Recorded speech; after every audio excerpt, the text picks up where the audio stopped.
get underway. Okay. Okay. See what we can see. Cool. What would you expect to see? A lot of delta, a lot of grass, some trees, Okay. a river. We might see some other things as well. Okay. Unfortunately, animals move. Yeah.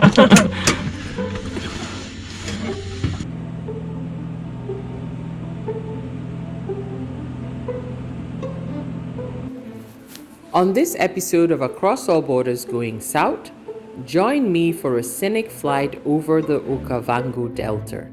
On July 7th, 2021, I joined two other passengers for a scenic flight over this magnificent delta. The flight duration is about 1 hour. This includes takeoff and landing, meaning the actual flight time over the delta would be anywhere between 35 to 40 minutes. Whilst flying, you will fly over 2 rivers, and as you already heard our pilot, if you are lucky, you will fly over certain wildlife. Common amongst the sightings include elephants, giraffe, hippos, and buffalo.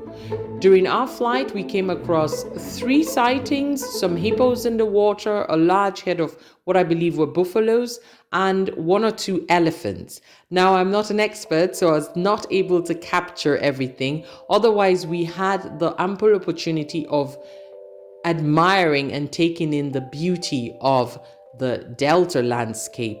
Now, other things to keep in mind about the flight is it departs from Maun early in the morning or late afternoon, and you need to have an ID on you, so your national ID or a passport, because you will do a security.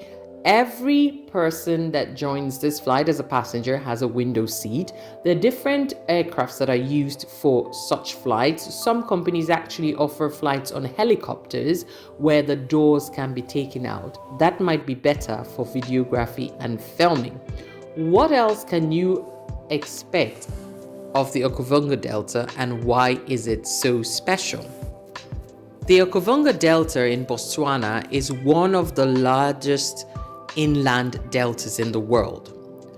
Most river deltas usually lead to an ocean. The Okavango River empties onto open land, flooding the savanna and creating a unique and ever-changing inland delta. Here are some facts about the delta that may be relevant and interesting for you. 2014, the delta became a UNESCO World Heritage Site. The delta swells almost 3 times in size between March and August. As already mentioned, it is home to a lot of wildlife, some of which you can sight from above and some others which you may not be able to see from above, like the predators. There are different ways to enjoy the delta area. You could visit the Moremi Game Reserve. If you would like to know more about that, check out the link on the right side of the screen to see my game drive in the Moremi Game Reserve. You could also do a traditional canoe safari, so the Mokoro canoe. What is special about the Mokoro boats is they are carved out of one tree trunk, and it's an interesting experience to navigate the waterways on these canoes while passing the wildlife up close and personal. Again, like all safaris, it's all dependent. Another important thing to note about the delta is that around the Moremi Reserve area, it is actually also inhabited by people. The Basawara live in this area. So you have about 5 tribes that use this area for fishing, growing of crops, and hunting. Now, with no further ado, join me on this episode as we enjoy the sights over the Okavango Delta.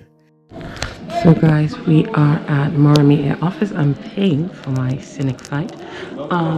Unfortunately, it's not the helicopter, so I can't open the window, but I've been assured that the windows are clean enough for me to get clean shots.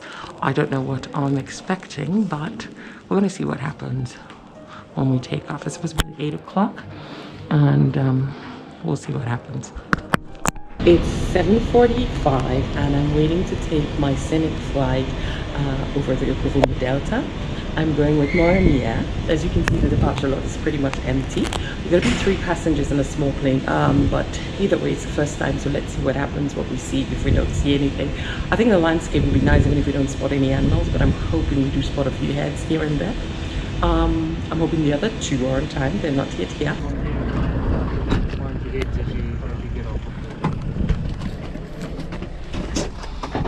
Wow. I think this is the smallest airplane I've been in. We'll be taking on this 1 hour Scenic. Basically we go a little bit north and then we just near an airstrip called Stanley. We go up a river called the Santander Debbie, cut across and pick up another river called the Gomoti, and then we track that all the way down and then back into Maun. So it'll be an hour and yeah, we'll get going. So safety briefing, we've got your seatbelts on. Nice, the red button there is what you push to release. 3 emergency exits in this plane. The door that we came in, there's a red handle, you pull it out, you push it forward, you push the door forward. These 2 doors also emergency exits, red handle, you pull them out and push the doors out. Fire extinguisher between the seats here in the front. Behind the black curtain at the back, we've got a medical first aid kit, and we've got emergency water. There's safety briefing cards and air sickness in the seat pockets in front of you. If you do use the air sickness bag tube, please take it with you. No smoking. You can have your cell phones. You can have your cell phones and all those sort of things on and using those. Is there Wi-Fi on board? No, not today. PTC's been having some problems, so we can't get the connection today. We wear the masks while on the flight. I don't for takeoff and landings, or if we're doing anything, just because my glasses get fogged up. So they will be off. Don't worry too much about that. Once you get going, I probably won't bother with the air actually, because it's going to be pretty cool. But if you do feel warm or you feel you need some air, just tap me on the shoulder and I can turn it on. If there is an emergency, the brace position is sitting upright as you are now with your feet firmly on the ground. We'll get underway. Okay. Okay.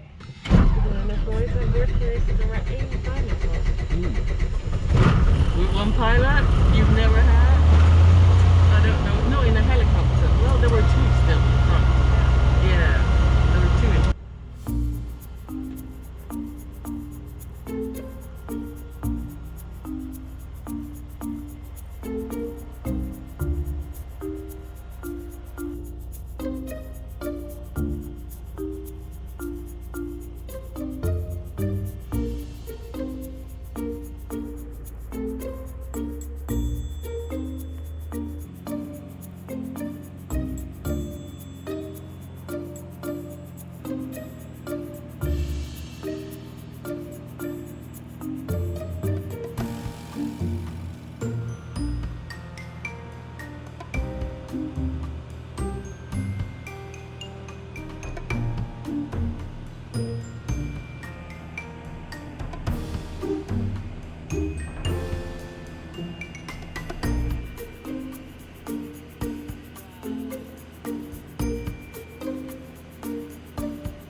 I do hope you've enjoyed this episode. Thank you very much for watching. Yours truly, Liesel81.